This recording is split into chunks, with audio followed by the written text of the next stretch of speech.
हिंदू में एक ही बार अगर सिंदूर डला गया, वो या तो लंगड़ा हो या तो लूला, या तो 60 साल का बुढ़वा हो, वही है समझ रहेगा। अरे भाई मामला तो गंभीर है। ये पारो आरती तो अभी तक नहीं भूली है गुलशन को। पारो आरती जब गाने में काम करने लगी तो लोगों को लगा कि पारो आरती अपना टीआरपी बटोरने के लिए ऐसा विवाद की थी, लेकिन ऐसा नहीं है। ये पारो आरती तो अब जीवन भर के लिए कसमें खा गई कि एक बार हिंदू सनातन धर्म में जब सिंदूर कर दिया जाता है तो हम कहीं नहीं जाएंगे। पारो आरती कर रही है कि अब हम कभी नहीं दूसरा शादी करेंगे। मैं शादी कभी नहीं करूंगी। एक बार मेरा शादी हो चुका है, मैं उसी के साथ रहूंगी। डांसर पारो आरती अपने पिता को गुजर जाने से खुश है, क्योंकि इनके पिता शराब पीकर ये लोगों को तंग किया करते थे। बेटी खुद बताई। पापा बहुत दारू पीते थे तो उनका लीवर खराब हो गया था। अब बहुत ज्यादा परेशान भी हम लोग को किए थे। और भैया ये मामला तो बहुत गंभीर है। गंभीर इसलिए है कि ये मामला पारो आरती से ही नहीं चालू होता, ये मामला पारो आरती की माँ से चालू होता है। दरअसल बात ये है कि पारो आरती की माँ ही दो शादी की थी, यानी कनेक्शन पहले से ही खराब है घर में। और अपनी माँ को हम गलत कभी नहीं कहेंगे कि मेरी माँ दूसरा शादी की है। पारो आरती के जो पहले पिता थे, जिस पिता से पारो आरती है, वो पहले पिता शराब पीते थे। शराब इतना पीते थे कि लीवर खराब हो गया, जिसके कारण ये दुनिया से अलविदा कह गए।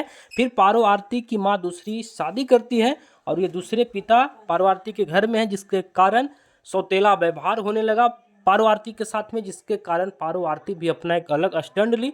और ये पारो आरती बोल रही है अब कि हमारी माँ भी शादी करके गलत नहीं की है।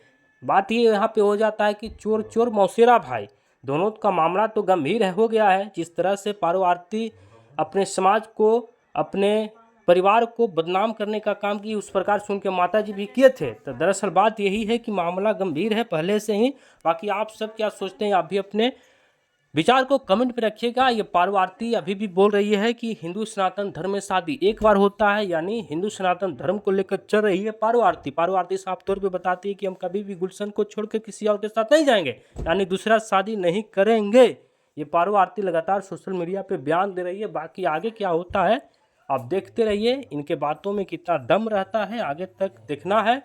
बाकी पारो आरती की जो माँ थी वो दो शादी किए थे, दो जो पहले वाले पिता थे उस पिता से पारो आरती है। पारो आरती की माँ फिर एक और शादी करती है, जिसके कारण ये पारो आरती के जो घर में जो प्यार मिलता था वो कम हुआ, सौतेला व्यवहार इनके साथ होने लगा। उसी वक्त ये पारो आरती ऑर्केस्ट्रा ज्वाइन कर लेती है। दरअसल बात यह है कि ऑर्केस्ट्रा ज्वाइन इसलिए करती है कि जो पारो आरती की सहेली होती थी ऑर्केस्ट्रा में जाकर डांस करती थी, तो ऑर्केस्ट्रा वाली लड़की सहेली लोग बताई कि ऑर्केस्ट्रा में काम करोगी तो अच्छा पैसा मिलेगा। मतलब इसी बात सोचकर ये पारो आरती ऑर्केस्ट्रा ज्वाइन कर लेती है, नाचने लगती है। और घर से चुपके ये नाचती भी थी, लेकिन जब ये वीडियो वायरल हुआ तो घर वाले जाने कि ऑर्केस्ट्रा में ये डांस करती है। जब ऑर्केस्ट्रा में कोई लड़का मांग में सिंदूर करता है तो घर वाले लोग इनको जान जाते हैं।